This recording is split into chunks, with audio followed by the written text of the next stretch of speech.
Olá, meus queridos e amados irmãos em Cristo, sejam todos muito bem-vindos ao nosso canal Mundo Católico Romano. É com alegria que recebo você aqui no nosso canal. Já peço de antemão que você se inscreva no nosso canal, também deixe aí o seu like, né? Também não esqueça de acionar o sininho para receber as notificações dos nossos próximos vídeos, né? Esse canal tem um propósito de evangelizar, de defender a fé católica e trazer também conhecimento sobre a doutrina católica. Nós iniciamos a Santa Quaresma, né?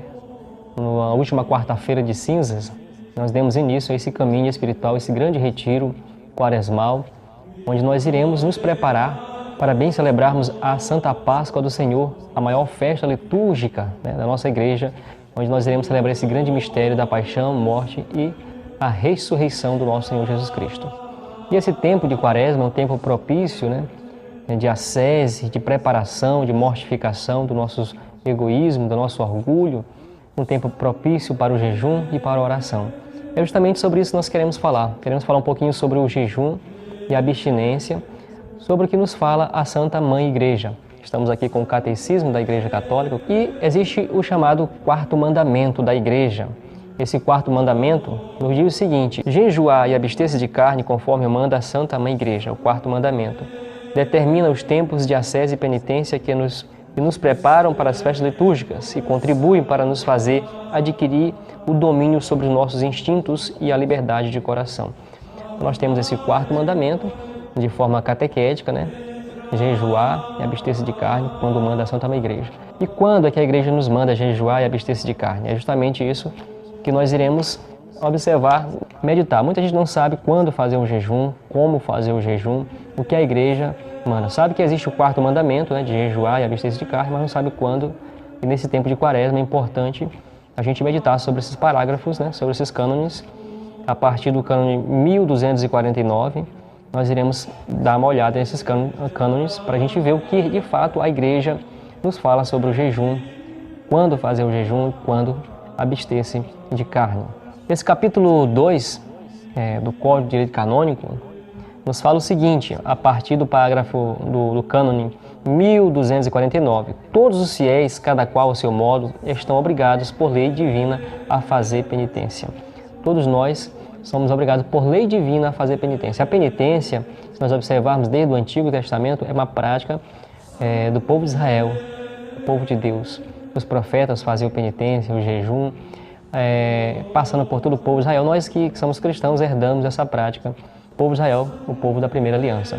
Nosso Senhor Jesus Cristo, né, antes de iniciar a sua vida pública, o seu ministério público, ele fez um tempo de preparação, justamente um tempo de 40 dias, né, um tempo quaresmal, com muito jejum, oração, esse retiro espiritual que ele faz antes de iniciar a sua vida pública, após o seu batismo, né. O jejum e a oração, a penitência, são práticas bíblicas, são práticas da Igreja desde os primeiros séculos, e a Igreja também, com a sua sabedoria divina, nos orienta sobre essas práticas. Mas, para que todos nós estejamos unidos mediante certas observâncias comum da penitência, são prescritos dias de penitência. É justamente que nós iremos aprender neste vídeo de hoje, em que os fiéis se dediquem de modo especial à oração. Então, primeiro ponto, aqui está um dos pilares dessas práticas quaresmais, a oração. Façam obras de piedade e de caridade. Aqui nós temos caridade, né? Terceiro ponto, renuncie a si mesmo, cumprindo ainda mais fielmente as próprias obrigações, observando principalmente o jejum.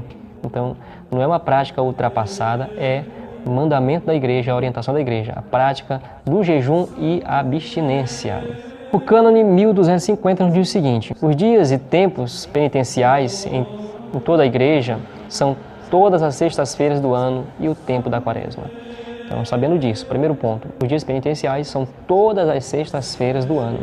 E aqui fala, sobretudo, o período quaresmal, esse tempo do Kairos, né? Esse tempo oportuno, esse tempo do Senhor.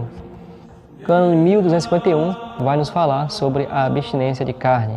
Observe-se a abstinência de carne ou de outro alimento, segundo as prescrições das conferências dos bispos, em todas as sextas-feiras do ano, a não ser que coincida com algum dos dias enumerados entre as solenidades. Continuando a leitura, vai nos dizer: observe-se a abstinência e o jejum na quarta-feira de cinzas, e na sexta-feira da paixão e morte do nosso Senhor Jesus Cristo. Então, a abstinência e o jejum na quarta-feira de cinza é lei sagrada. Na quarta-feira de cinza e na sexta-feira da paixão. Claro que os dias também de penitências, os dias penitenciais são todas as sextas-feiras do ano. Mas aqui é pontual, né? Aqui é lei da igreja, mandamento da igreja, norma da igreja. No parágrafo 1252 do Código de Direito Canônico, ele vai nos trazer agora, com detalhes, quais são as pessoas que devem fazer a idade correta para começar a fazer esses mandamentos, essas observâncias da igreja. Estão obrigados à lei da abstinência aqueles que tiverem completado 14 anos de idade. Então, os católicos, a partir de 14 anos de idade, estão obrigados à lei da abstinência. Estão obrigados à lei do jejum todos os maiores de idade até os 60 anos começados. Significa isso. Então, essa observância do jejum é para todos os católicos a partir dos 18 anos de idade, até os 60 começados. O que seria os 60 começados? Completou 59 anos, já vai entrar na casa dos 60, a partir dos 60 já não é mais obrigatório o jejum. E alguém pode perguntar, e os adolescentes, 17 anos para baixo, as crianças, como é que ficam? O catecismo ele continua as orientações e diz, todavia, os pastores de alma e os pais, olha só, os pais cuidem que sejam formados para o genuíno sentido da penitência também os que não estão obrigados à lei do jejum e da abstinência em razão da pouca idade. Então, os pastores de alma, os padres, os nossos pastores, os padres, os bispos, devem também, e como também os pais, né, devem incentivar os seus filhos, os paroquianos, para que possam, já desde a infância, serem formados, orientados para essa prática. Não é obrigatório, mas já pode aí fazendo a catequese, já pode orientando, retirando algumas coisas. Os pais, por exemplo, podem fazer abstinência de alguns doces com os filhos. E para quem já é maiorzinho, pode já estar ensinando essa prática na casa, na vivência familiar. Assim como também os pastores devem incentivar. Não é obrigatório para esses jovens, para essas crianças, menos de 18 anos, mas deve ser incentivada a essa prática. O cânone 1253 fala das conferências dos bispos, né? Que elas podem determinar mais exatamente a observância do jejum e da abstinência, como também substituí-los total ou parcialmente por outras formas de penitência, principalmente por obras de caridade, exercícios de piedade. Nesse cânone também a Igreja deixa para as conferências episcopais determinar normas de como se deve praticar essa penitência. E aqui no Brasil, a Conferência Episcopal sempre incentiva para as práticas de penitência e de obra de caridade, como está determinado no cânone 1253. Então, nós trouxemos um pouco sobre o catecismo, né, e sobre o Código de Direito Canônico, que a Igreja nos ensina, sobre a abstinência e também a prática do jejum. E, na sequência, deixo um vídeo do Padre Paulo Ricardo com orientações como devemos fazer o jejum eclesiástico. Né? O que é que eu devo fazer para o jejum da quarta-feira de cinzas, da sexta-feira santa? Porque são só estes 2 únicos dias em que a Igreja prescreve o jejum. A abstinência nós vamos falar no final. Mas somente 2 dias que manda a Santa Mãe Igreja que nós façamos o jejum. Bom, o jejum que a gente deve fazer é o chamado jejum eclesiástico, ou seja, o jejum da Igreja. É um mínimo de jejum, que significa o seguinte: fazer uma única refeição até a saciedade. Uma única refeição, geralmente, tradicionalmente, é a refeição do almoço. Mas se você tiver razões pessoais, você pode transferir essa única refeição para o jantar. Por exemplo, tem gente que tem uma imensa dificuldade de dormir com o estômago vazio. Então, por razões pessoais, você transfere o almoço para o jantar. Só que, além de fazer esta refeição até a saciedade aqui quer dizer até a sensação de você estar cheio, não de estar empanturrado, né? Você comeu o suficiente? Tá bem? Ótimo. Para. Além dessa única refeição, você pode também colocar algo no estômago. Essa talvez seja a expressão que coloca de forma mais clara o que a Igreja prescreve. Você pode colocar algo no seu estômago tanto no horário que seria o café da manhã e no horário que seria a outra refeição, no caso aqui, o jantar. Então, esse pequeno lanche, ele é evidente, não pode ser igual a uma refeição. É só para dar uma enganada.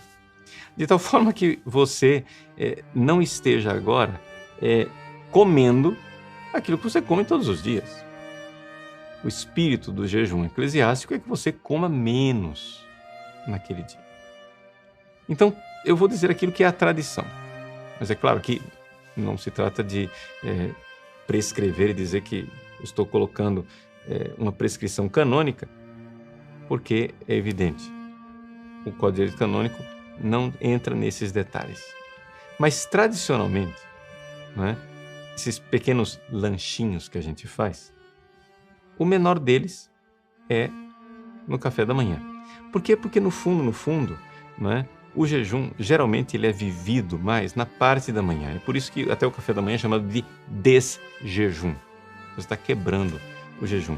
Então, você come alguma coisa de muito leve, um pãozinho, né? Alguma coisa assim. Eu digo pão porque geralmente é o carboidrato que as pessoas comem, mas o fato é que tem que ser alguma coisa bem modesta e insignificante. Já na parte do jantar, tradicionalmente, né, se permite um lanche um pouco mais robusto, ou seja, algo a mais, mas que não ultrapasse 1/4 de uma refeição, ou seja, bem longe da saciedade. É isso que tradicionalmente se faz para observar aqueles 2 lanchinhos, da manhã e o da noite. O fato, porém, é que a prescrição canônica é essa: uma única refeição até a saciedade e, conforme as adaptações culturais dos diversos povos e locais, aquelas 2 pequenas refeições laterais para não deixar o estômago completamente vazio.